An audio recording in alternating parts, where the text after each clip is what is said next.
म श्रीमद् भागवत महापुराणको अमृत रूपी कथा वाचन गर्न गइरहेको छु। हाम्रो जीवनमा आइपर्ने कयौं कामको व्यस्तताका कारण हामी सप्ताह आदिका कथा सुन्न जान्न पाइरहेका हुँदैनौँ र कतिपयसँग आर्थिक रकम अभावका कारण सप्ताह लगायत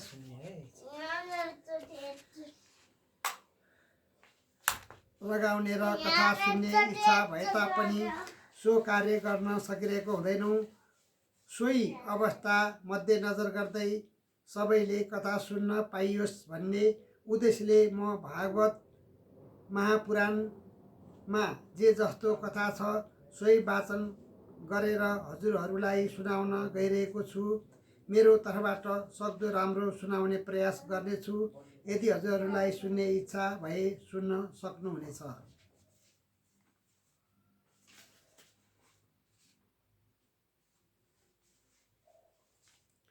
अथ नवम अध्याय।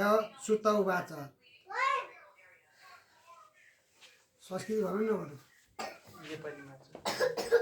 सुतजीले भने यस प्रकारसँग प्रजाद्रोहले सन्तप्त भइराखेका राजा युधिष्ठिर र सम्पूर्ण धर्मको ज्ञान प्राप्त गर्ने इच्छाले कुरुक्षेत्रतिर लागे, जहाँ देवव्रत भीष्म पितामह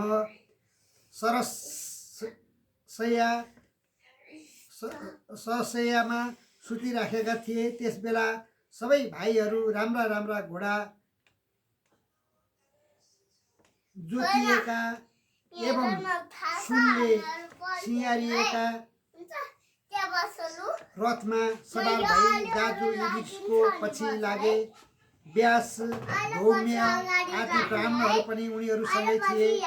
हे सौनकजी, अर्जुनसँग श्रीकृष्ण पनि एउटा रथमा चढेर सँगै जानुभयो। सबै भाइको बीचमा राजा युधिष्ठिरको यक्षमण्डल लीलामा कुबेरको जस्तै शोभा भइरहेको थियो। स्वर्गबाट झरेका भीष्म पितामहलाई पृथ्वीमा आफ्ना अनुचर र श्रीकृष्णको साथमा पाण्डवहरूले उनलाई प्रणाम गरे। हे साधु श्रेष्ठ सौनकजी, त्यसबेला भरत श्रेष्ठ भीष्म पितामहलाई हेर्न भनी त्यहाँ सबै ब्रह्मर्षि, देवर्षि एवं राजर्षि आएका थिए। पर्वतमुनि नारदजी, महर्षि धौम्य, भगवान व्यास, बृहदस्सु, भरद्वाज शिष्यहरूको साथमा परशुरामजी, वशिष्ठ, इन्द्र, प्रमद, त्रित,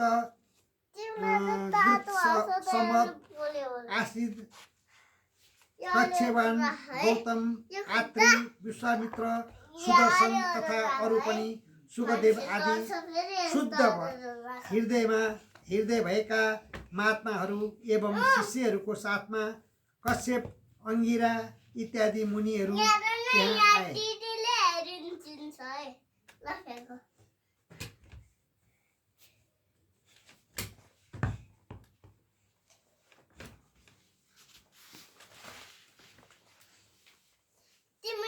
यी सबैमा भाग ऋषिहरूलाई आएको देख्दा देश कालको विभाग जान्ने, धर्मको मर्म बुझ्ने वसु श्रेष्ठ भीष्म पितामहले उनीहरूको यथायोग्य सत्कार गरे। श्रीकृष्णको प्रभाव बुझेका भीष्म पितामहले आफ्नो अन्तःकरणमा रहनुभएको लीलाले मनुष्यको रूप धारण गरेर त्यहाँ बसिराख्नुभएका जगदीश्वर भगवान श्रीकृष्णको पूजा गरे। बडो विनय एवं प्रेमपूर्वक आफूलेर बसेका पाण्डु पुत्रहरूलाई भीष्म पितामहले आँखाभरि प्रेमको आँसु बगाउँदै भने, ब्राह्मण धर्म एवं भगवान अच्युतको आश्रयमा रहने धर्मका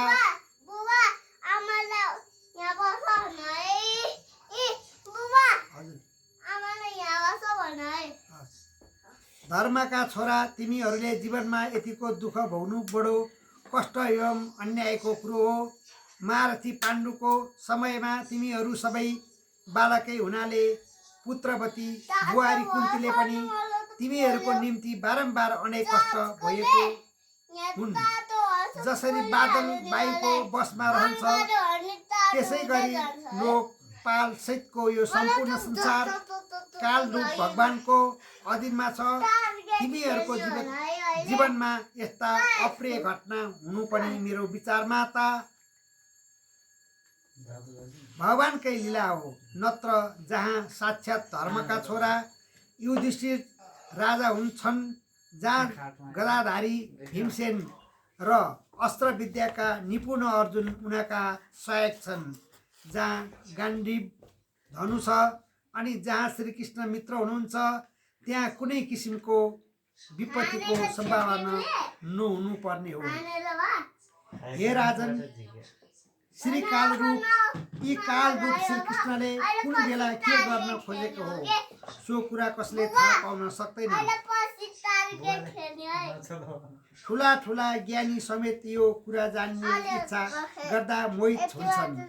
तसर्थ यही संसारका सुख दुःख आदि गरेका सबै घटना ईश्वरको इच्छाको अधीनमा छन् भन्ने सम्झेर ईश्वरीय इच्छाको अनुसरण गर्दै यी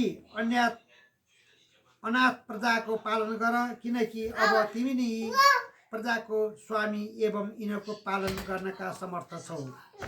श्रीकृष्ण भगवान सबैका आदि कारण र साक्षात परम पुरुष नारायण नै हुन्। आफ्नो मायाले संसार मोहित पारेर यिनी अहिले यदुवंशीहरूमा गुण भावले लीला गरिरहेका छन्। हे युधिष्ठिर, यिनको मूड एवं रहस्यमय प्रभावलाई भगवान शङ्कर, देवर्षि नारद, स्वयं भगवान कपिलले बुझेका छन्, जसलाई तिमीले आफ्नो मामाका छोरा, प्रिय मित्र एवं सर्वश्रेष्ठ सुहृद सम्झेका छौ, जसलाई तिमीले प्रेमले गर्दा आफ्नो मन्त्री, दूत, सारथीसम्म बनाउन पनि सङ्कोच गरेनौ। उनी त स्वयं परमात्मा हुन्। यो काम मेरो छ वा छैन, यस प्रकार विषम बुद्धि मानिसमा मात्र हुन्छ। तर सर्वात्मा, समदर्शी, अद्वितीय, अहङ्कारी सहित एवं निष्पाप निर्मल यी परमात्मामा योग्य कार्यले गर्दा हुने कुनै प्रकारको विषम बुद्धि कहिले पनि हुँदैन। हे युधिष्ठिर, यस प्रकारसँग सर्वत्र सम भए तापनि आफ्नो प्रेमी भक्तमाथि यिनको कतिको कृपा रहेछ हेर न। यसले गर्दा अहिले मैले प्राण त्याग गर्न लागेको बेलामा यी भगवान श्रीकृष्णले मलाई साक्षात दर्शन दिएका छन्।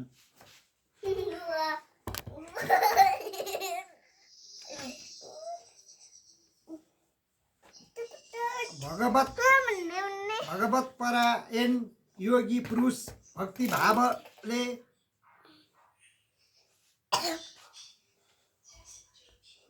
यिनमा मन लगाई एवं बानीले यिनको नामको कीर्तन गर्दै शरीरको त्याग गर्छन्, कामना गर्दछन्, कामना तथा कर्म बन्धनबाट छुटकारा पाउँदछन्, अर्थात् मुक्त हुन्छन्। आफ्नो प्रशस्त हाँसो र रक्त कमल समानको अरू नेत्रले सुशोभित मुख भएका यिनी देव भगवान मैले यस शरीरको त्याग नगरेसम्म चतुर्भुज रूपले मेरो ध्यान मार्गमा रहिराखुन्। सुतजीले भने, युधिष्ठिरले उनको यो कुरा सुनेपछि सरशय्यामा सुतिराखेका भीष्म पितामहसित ऋषिहरूको अगाडि विभिन्न प्रकारका धर्मको सम्बन्धमा अनेक प्रश्न सोधे। त्यसपछि हे मुने, तत्त्व जानेका भीष्म पितामहले वर्ण तथा आश्रम अनुसारको मानिसको स्वाभाविक धर्म, वैराग्य तथा रागले गर्दा भिन्न भिन्न रूपले बताइएका निर्वृत्ति र प्रवृत्ति रूप वित्तीय धर्म, दान धर्म, राज धर्म, मोक्ष धर्म, स्त्री धर्म, भधर्म यी सबैको बेग्ला बेग्लै संक्षेप तथा विस्तार रूपले वर्णन गरे। साथै धर्म, अर्थ, काम, मोक्ष यी चारैवटा पुरुषार्थको र यहाँका प्राप्त गर्ने साधनहरूका समेत इतिहास सुनाएर बेग्ला बेग्लै गरी संक्षेप तथा विस्तार रूपले वर्णन गरे। यस प्रकारसँग धर्मको चर्चा गर्दा गर्दै इच्छा मरण भएका भगवत परायण योगी जनले चाहे गर्ने उत्तरायणको समय उपस्थित भयो। यस समयमा युद्धमा हजारौं रथीहरूको रक्षा गर्ने भीष्म पितामहले मौन धारण गरी आफ्ना अगाडि उभिराख्नु भएको पीत वस्त्रले शोभायमान भइराख्नु भएको चतुर्भुज स्वरूप आदि पुरुष श्रीकृष्ण भगवानमा अपलक आँखा लगाएर सबैतिरबाट हटाएको मन स्थिर गरिदिए। भगवानतिरको विशुद्ध धारणले गर्दा अशुभ नष्ट भएका उहाँको दर्शन मात्रले तुरुन्तै हतियारको चोटको पीडा शान्त भएका यस्ता भीष्म पितामहले शरीर त्याग गर्ने बेलामा आफ्ना सबै इन्द्रियहरूको वृत्ति तथा व्यासलाई रोकिदिए, अर्थात् इन्द्रियहरूलाई विषयदेखि निवृत्त गरेर अत्यन्त प्रेमसँग जनार्दन भगवानको स्थिति गर्न लागे। भीष्म पितामहले भने जीवनको यस अन्तिम बेलामा विभिन्न प्रकारका साधनहरूको अनुष्ठान गर्नाले कामना रहित भइरहेको मेरो बुद्धि यदुवंश शिरोमणि सर्वव्यापक भगवानमा समर्पण गर्दछु। उहाँ सदा सर्वदा आफ्नो आनन्दमय स्वरूपमा स्थिर रहनु भए तापनि कहिलेकाहीँ लीला गर्ने इच्छाले मायालाई स्वीकार गर्नुहुन्छ, जुन मायाद्वारा यो सृष्टि परम्परा अर्थात् संसार चल्दछ। तिनी लोकमा सबैभन्दा राम्रा तमालको रुखको जस्तो श्याम वर्ण भएका प्रातःकालीन सूर्यको किरण जस्तो सुनौला रङको पीताम्बर धारण गरेका र जसको मुख कमलमा घुमघुम्रिएका रुख अलकहरू लड्किरहेका छन्, यस्तो सुन्दर रूप धारण गर्ने अर्जुनका सखा श्रीकृष्णमा मेरो हेतु रहित निष्काम प्रीति होस्।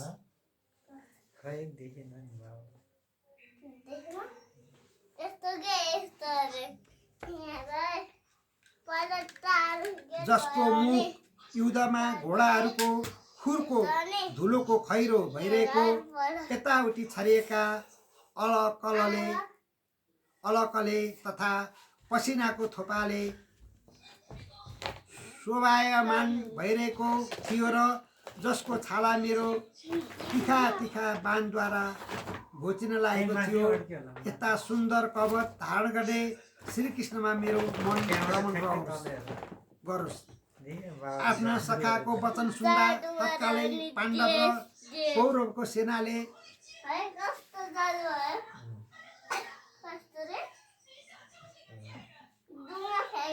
बीचमा आफ्नो रथ ल्याएर त्यहाँ खडा भइकन आफ्नो काल दृष्टिले कौरवपट्टिका सैनिकहरूको आयु क्षण गराउने यस्ता अर्जुनका सखा श्रीकृष्ण भगवानमा मेरो परम प्रीति होस्। टाढा भइरहेको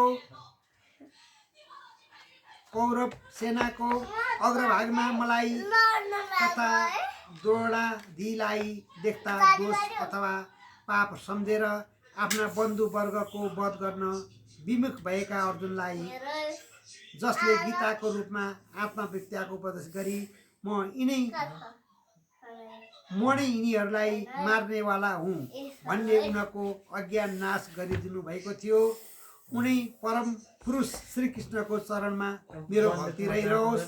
म युद्धमा शस्त्र ग्रहण गर्ने छैन भन्ने आफ्नो प्रतिज्ञा त्यागेर म भोलि श्रीकृष्णलाई शस्त्र ग्रहण गराइ छाड्नेछु भन्ने मेरो प्रतिज्ञालाई पुरा गर्न अर्जुनको रथमा बसिराख्नु भएको जुन श्रीकृष्ण भगवानले हत्तपत्त रथबाट ओर्ली रथको पाङ्ग्रा लिएर हात्तीलाई मार्न सिंह दौडिए झैँ मतिर यस्तो वेगले धावा गर्नुभएको थियो कि पृथ्वी समेत थर्र काम्न लागिन र उहाँको काँधमा पछ्यौरा समेत खसेको थियो।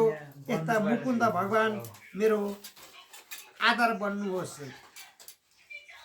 म आततायीका तिखा तिखा बाणको प्रहारले जसको कवच छिया छिया फेर सम्पूर्ण शरीर रगतले मुछिन गएको थियो र मलाई मार्न अर्जुनले रोक्दा रोक्दै पनि जो बलपूर्वक मतिर दगुर्दै आउनुभएको थियो उनी भक्तवत्सल मुकुन्द भगवान मेरो आधार भइबक्सियोस्। एउटा हातमा चाबुक अर्कोमा घोडाको रास लिनुभएको उहाँको यो सारथी रूपको अत्यन्त शोभायमान थियो। जुन रूपको दर्शन पाउनाले युद्धमा प्राण त्याग गर्ने वीरहरूले सारूप्य मोक्ष पाएथे उनी अर्जुनको रथको रक्षा गर्ने श्रीकृष्ण भगवानमा प्राण त्याग गर्न लागेको मेरो प्रीति होस्। भगवानको सुन्दर चाल रासादी लीलाहरूमा विलास मनोहर हास्य एवं स्नेहपूर्वकको कृपा कटाक्षद्वारा अत्यन्त सम्मानित भएका गोपिनीहरू उहाँ अन्तर्ध्यान भएपछि प्रमोदले मतवाली भएर उहाँका गोवर्धन पर्वत धारण इत्यादि लीलाहरूको एकाग्रचित्तले अनुकरण गर्दै तन्मय भएका थिए अर्थात् भगवानको स्वरूप प्राप्त गरेका थिए। यस्ता भगवानमा मेरो प्रीति होस्। राजा युधिष्ठिरले राजस्वेयज्ञमा मुनिगण तथा ठुला ठुला राजाहरूले भरिएको सभामा जसको रूप तथा महिमा सबै प्रशंसा गर्दथे, जसको त्यस सभामा सबभन्दा पहिले पूजा भएको थियो, उनी सम्पूर्ण जगतका आत्मा मेरो अगाडि प्रत्यक्ष विराजमान हुनुभएको छ। यो मेरो अहोभाग्य हो।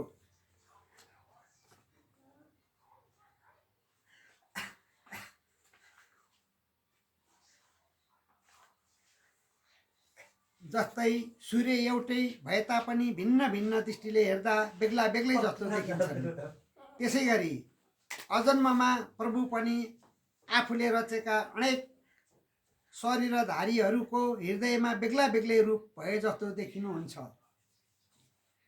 वास्तवमा उहाँ एउटै एवं सबैका हृदयमा विराजमान हुनुहुन्छ। उनी श्रीकृष्ण भगवान म भेद भ्रमले रहित भएर लिन हुन्छु। सुतजीले भने यस प्रकारसँग भीष्म पितामहले भने मन बानी र नेत्रादि इन्द्रियहरूको वृत्तिद्वारा आत्मास्वरूप श्रीकृष्ण भगवानमा आफूलाई लीन गरिदिए। प्राणवायुलाई आफूभित्रै विलीन गराएर उनी शान्त भए। भीष्म पितामहलाई अत्यन्त ब्रह्ममा लिन भएको बुझेर सायंकालमा चराचुरुङ्गी शान्त भएपछि त्यहाँ भएका सबैजना चुपचाप लागे। त्यसबेला आकाश पृथ्वीमा देवता र मानिसहरूले बजाएको नगराको आवाज सुनिन लाग्यो। माधु स्वभावका राजाहरूले उनको प्रशंसा गर्न लागे। आकाशबाट फुलको वर्षा हुन थाल्यो। हे भृगुवंशीय शौनकजी, उनको मृत शरीरको अन्त्येष्टि क्रिया गराएर राजा युधिष्ठिर केही बेरसम्म शोकग्रस्त भए। यति श्रीमद्भागवत ते महापुराणे प्रथम स्कन्धे युधिष्ठिर राज्य प्रलभ्यो नाम नवमोऽध्याय। त्यसबेला मुनिहरूले अत्यन्त आनन्दसँग भगवानका रहस्यमय नाम लिँदै उहाँको स्तुति गरेर त्यसपछि भगवानलाई हृदयमा धारण गरी आफ्नो आश्रमतिर लागे। अनि श्रीकृष्णको साथमा महाराज युधिष्ठिर हस्तिनापुर फर्किएर त्यहाँ काका धृतराष्ट्र तथा